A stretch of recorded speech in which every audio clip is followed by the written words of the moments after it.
Lots of towns, lots of songs, lots of women, good times, bad times. The only thing I want anybody to say is, he could really play. He was good.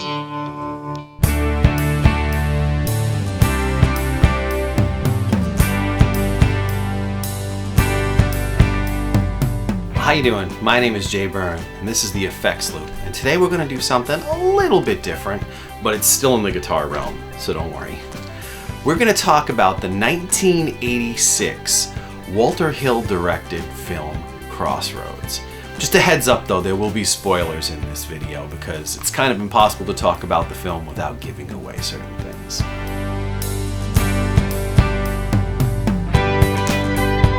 This movie stars Ralph Macchio playing a character called Eugene Martone, or aka Lightning Boy Martone as he's called later on in the film.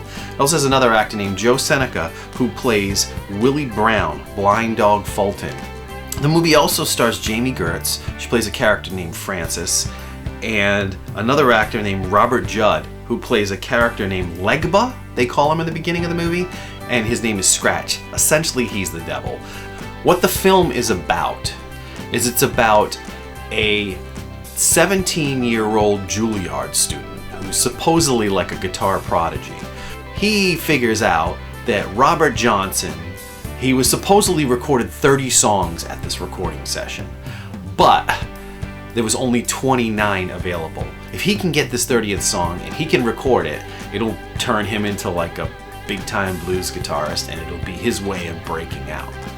In the song Crossroads by Robert Johnson, there is a line, "My friend Willie Brown," a guy who really existed by the way. However, he died in 1952. So, whereas the film takes place in 1985, he would be like 85 in 1985 because he was born in 1900. So the fictional character that's played in the film is 85 years old, and he's living in a rest home. So Ralph Macchio, Eugene, decides to go to this rest home to see if he can talk to this guy, figuring this would be the one guy that would know all about that 30th song, that mysterious 30th song that he wants to find so he can record someday. So he heads over to the rest home. Then he starts bugging this Willie Brown guy. So Willie Brown's character, he's kind of a wise-ass old man, and he gives him a hard time throughout the whole movie. Basically tells Eugene, Ralph Macchio's character, that he wants out of there, and that if Ralph Macchio can break him out of this old folks home and take him to, he wants to go to a place called Fulton's Point. He wants to go back to Mississippi, where he was from. If Ralph Macchio can break him out of this old folks home and take him there, then he would give Ralph Macchio this 30th song, which is supposedly a doozy. It's a great song, and it's gonna make you a famous blues guitar player. From that point on, they go on this like road trip. They meet up with this girl, Jami Gertz. She's like a drifter. They end up playing at this like little like dive bar, this like bluesy dive bar. Lightning Boy Martone and Blind Dog Fulton go up on stage and they perform. I'm built for comfort, not built for speed. Got everything you good girls need. See me come and throw your man outdoors. May not get this way no more. Call me Willie, the one and only Willie Brown. Yeah. But the funny part, the thing I find hilarious about that scene is Ralph Macchio is on stage with a pig nose strapped to his belt, but apparently he's loud enough to be heard with the whole PA system blasting out the house band.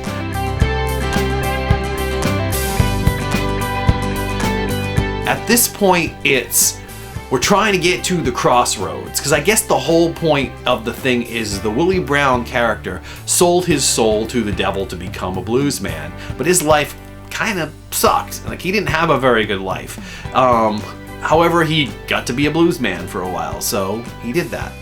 And he basically wants to go take his contract back from old Scratch, or Legba, or the devil, whoever you want that to be. And they head up at the crossroads, and at that point, that's when the devil actually shows up. I find it kind of interesting that Ralph Macchio's character doesn't find it odd that as soon as they get there, somebody shows up in a car, they talk about this guy named Legba, and they're like, oh, he don't call himself Legba no more, he's Scratch now, and so it's the devil. And then the devil shows up, and he just kind of shows up out of nowhere. But Ralph Macchio still doesn't like see this as like an otherworldly experience. To him, it's just reality, and it's just what's happening right now. So he ends up going, basically agreeing to do this guitar battle with this guy named Jack Butler, played by Steve Vai, to save Willie's soul. And then we get the final sequence of the movie, which is the guitar battle between Steve Vai and Ralph Macchio.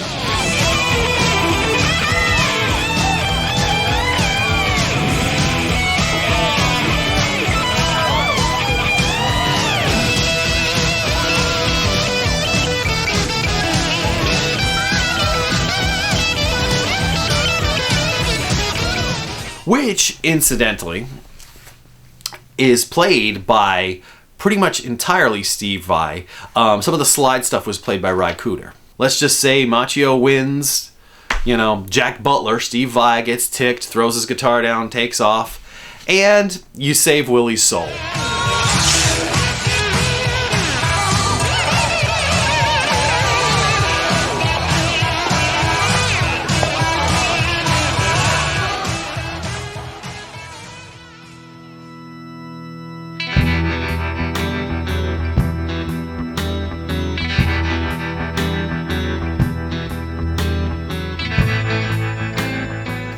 Throughout the early parts of the film, when Ralph Macchio is in Juilliard working on his classical music, he has two guitars. He's got a classical guitar, which is essentially a no-name classical guitar. It has no name on the neck of the guitar.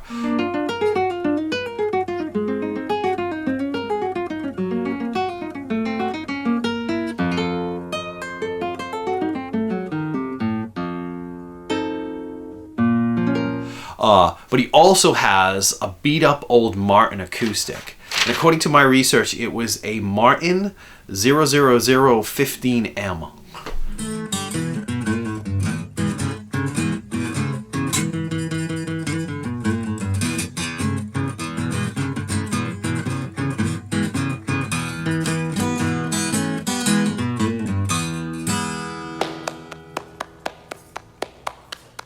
That's the best that I could find. That's probably what the guitar was that was used for that. Now he's got that guitar with him when he takes off on his journey with Willie, but at some point Willie convinces him that you need an electric guitar, you know, we're done with this acoustic stuff, it's electric blues now.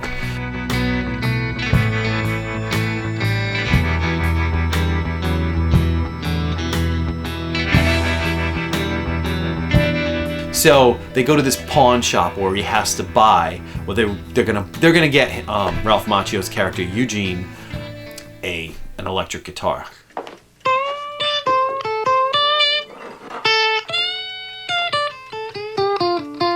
All right. This is a great rig. It's great. I can go electric and portable. So you're right. It's like I'll be a walking concert.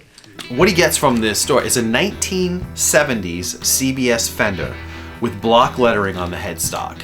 Now, these 1970s CBS Fenders, put this in perspective.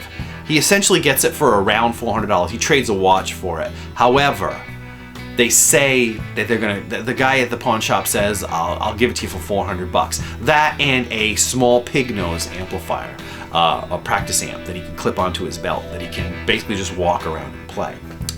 You can get a 1970s CBS Era Fender Telecaster for anywhere between $4,000 to $9,000 on eBay, Reverb, wherever you look for that stuff. That's what I saw the prices going for these guitars today. So he got a guitar for $400.85 that is now worth $6,000, $7,000 or $4,000 depending on the condition. However, I do find it funny that throughout the film he carries it in a knapsack. The thing gets drenched in rain, never changes the strings, never does anything to it, actually. The thing be completely beat up at this point. He pretty much takes it out of the pawn shop and just plays it. It's in tune every time he straps it around his neck, so go figure. But you know, this is Hollywood, these are movies, this is how this stuff works.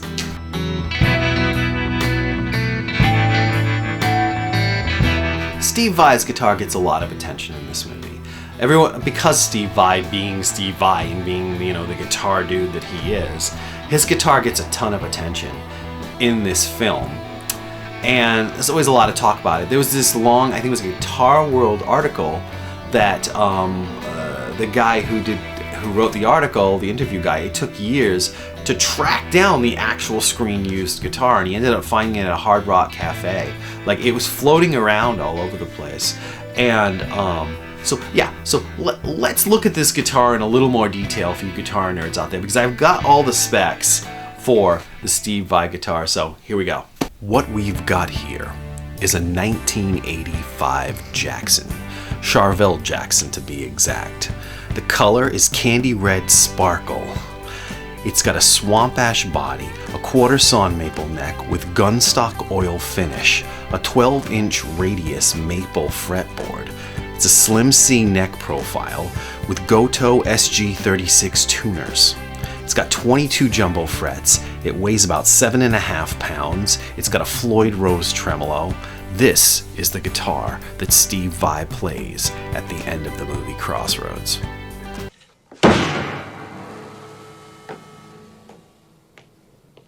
Now, apparently they had the main guitar, and they had some stunt guitars that weren't completely finished. So at the end of the shot, when Steve Vai drops his guitar on the stage, he doesn't break the good guitar. Steve Vai actually used a guitar called the Green Meanie, it's one of his guitars, to record the tracks for the actual film. He's got Carvin amps on the stage. It's actually an X100B, a Carvin X100B stat head and cab in the back. Those were very popular in the mid-'80s, and apparently they were like a popular amp for Steve Vai. That's what he used on tour, and he played a lot. So those were all the equipment in the background is essentially Steve Vai's equipment. You can see a whole rack mount. You can't really tell what's in it, but you can see a rack mount in the background. I'm sure that's probably what Steve Vai was using on tour at the time. However, the funny part about it is everybody makes a big deal about the red guitar, the red Jackson that he plays at the end of the movie. That's not what you're hearing in the film. That guitar doesn't actually get played. That guitar is just, I mean, it probably wasn't even plugged in the movie.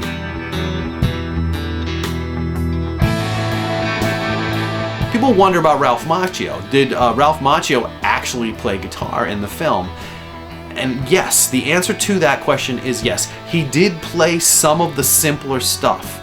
Like, he studied guitar for a good 6 months or so before they made the film. Kind of like when he was making The Karate Kid, he studied karate. He studied guitar while they were actually making the film. And he learned how to mimic really well. He studied with a guy named Arlen Roth, who was a guitar instructor. This guy basically taught RALPH MACCHIO how to play guitar. And he learned in 6 months how to play as good as he possibly could. But obviously he wasn't going to be perfect. So what he basically ended up doing was mimicking a lot of it, and he played some of like the simpler stuff in the movie, and he actually played it. Well, apparently there was an alternate ending to the film, and while they were filming the film, shooting it, the end that ends up in the actual film is sort of a happy ending where, you know, where they just kind of walk off. Willie and Ralph just kind of walk off into the sunset in a sense, and they're going to go to Chicago and become bluesmen. I hear Chicago calling. B.B. King and Johnny Shine saying, "Where's the new kid in town?" You ready for the Windy City? Sure, I was born ready. Let's go get him. All right. Well, in the script, Willie died on a Greyhound bus at the end of the movie. However, Walter Hill's father died during the making of the film, so he wasn't comfortable with that subject, so they just shot a quick scene and they made a simple ending. Another little tidbit of information that I learned about this movie while researching it is that RALPH MACCHIO actually passed on being in the movie Back to the Future to play the role in this film of Eugene. Frank Zappa and Stevie Ray Vaughan were both looked at to play the character of Jack Butler. If you're interested in checking the movie out and you want to get yourself a copy, you can get it on Amazon. You can get it. There's a DVD version of it, which is around $8. There's also this, which is around $9 or so, which is the Mill Creek Blu-ray edition that came out a couple years back. Honestly, this is the best version of this movie that's on the market. It's the best one you're going to find currently at this point in time in 2022. So if you like this kind of content, like, subscribe, leave a comment. If you've got ideas for videos, leave me some ideas for videos. If you got some questions for me, leave some questions, because in the future I'm gonna be doing some viewer question videos. But right now I don't have any questions to do, so if you want to ask me something, ask me something. But anyway, thanks for watching the Effects Loop. I hope you enjoyed this episode. Take care.